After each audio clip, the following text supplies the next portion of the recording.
I'm so grateful y'all are all here. This is the first headliner show we've ever done. This is a new comedy club in Erie, I guess, if you can. It's a comedy room. It's a closet. Yeah, so welcome to the first show. Thanks for coming out. Yeah, usually I'm all by myself in my closet. You know? Yeah, so it's nice to, tell jokes with all these faces looking back at me. It's really nice. Yeah, this is my workplace, which is a really fun place to say cunt at. It's nice that there's no youth team kids out there. Let's be honest, like when we're outside climbing rocks, they're learning the words anyway. You know, it's like it's quite the scene. This is not my full-time job. This out there is my full-time job. I sling rocks.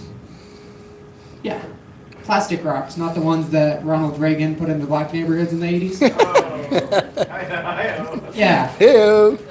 Yeah, these rocks don't tear families apart. They actually, it's really cool seeing a lot of families out climbing all together. However, these rocks have ruined my last 3 relationships. Yeah. It's okay though. Oh man, yeah. My last girlfriend, we wanted 2 different things, guys. She wanted kids by 30, and I wanted to make good decisions. Yeah. And I mean, kids by 30, when you're 27, that's right now. So, yeah. And I think when you're 27, saying kids by 30 is just, like, yeah, you're trying to say right now without sounding too crazy. Yeah. You know, I'm not upset about it or anything. I'm not bitter. It's fine. It's really fine though. I mean, guys, my life, I get paid to climb rocks. It's cool. It's nice. It takes me like, it's a little less money than I prefer. Let's be honest, but it sucks to be rich. So have you guys seen rich people? Some of them are really fucking ugly.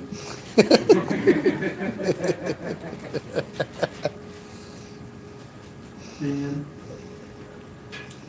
You guys probably want to hear like, I don't have any knock-knock jokes, but I have a good one-liner. What do you call a polar bear that's afraid? I'm fucking it up. What do you call a polar bear? And he hates the cold. Fuck.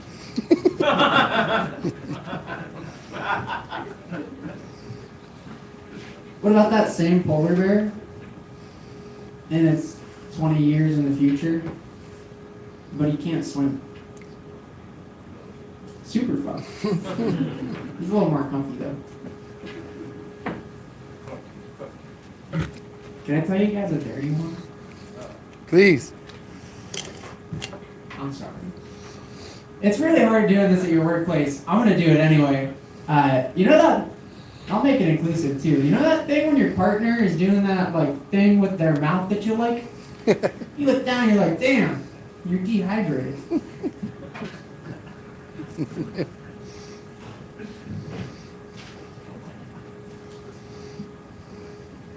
I'm 28 now. I was diagnosed with autism when I was 25. And I didn't really get like a full diagnosis. 2 appointments into it, I asked this lady, it's like, listen, this is a lot of brain teasers. Sorry, she's leaving.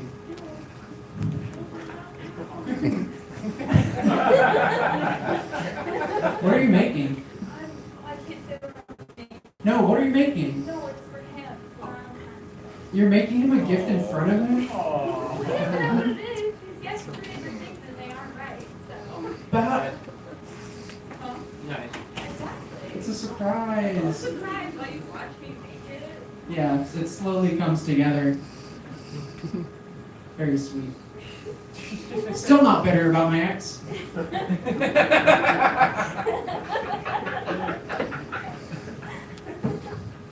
Yeah, but I was getting my autism diagnosis, and this lady, I was like, this is a lot of appointments. And I asked her, I was like, can you give me like a maybe? And she was like, I'll do you one better. You're probably autistic. And that was good enough for me.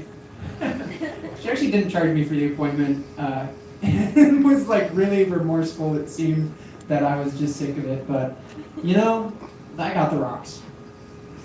But I was really obsessed with like the Greek mythology and all that when I was younger, and Percy Jackson was huge. It's a miracle that autism diagnosis slipped by till 25. But yeah, have you guys heard of this story about the Greek gods and they go to Mexico? Nobody knows the story? Alright, so the Greek gods, they go to Mexico and then, you know, they land and they're getting cooked. It's not good. And they're like, Apollo, help!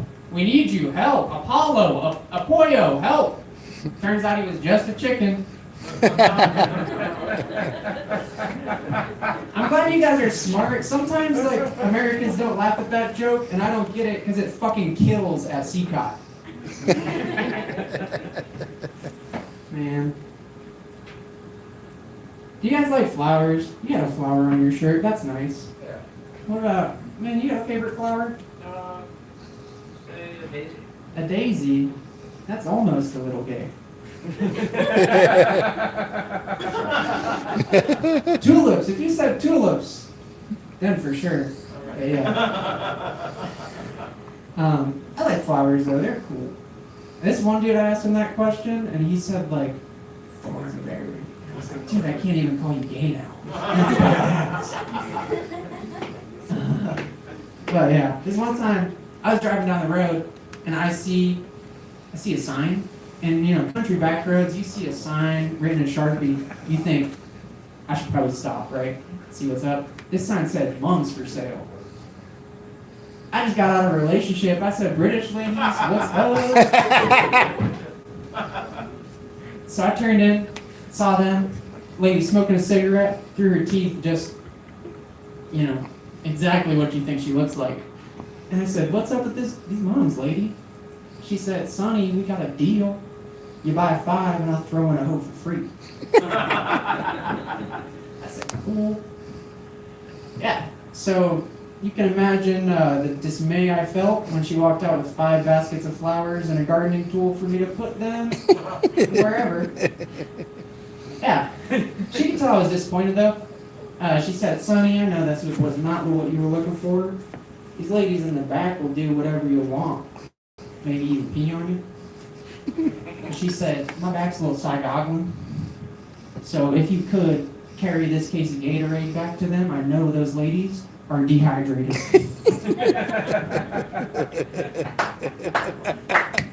Are you guys ready for your show? Are you guys ready? That's not like, that's not Yes, like, good, come you guys on. ready for a show? Yeah! Come on, do. All right. This next guy coming up, he's a local comic. He's performed at the Set Closet at all of our open mics that we do on Tuesday. We're going to get him up. So, everybody give a big warm welcome to PJ Cody.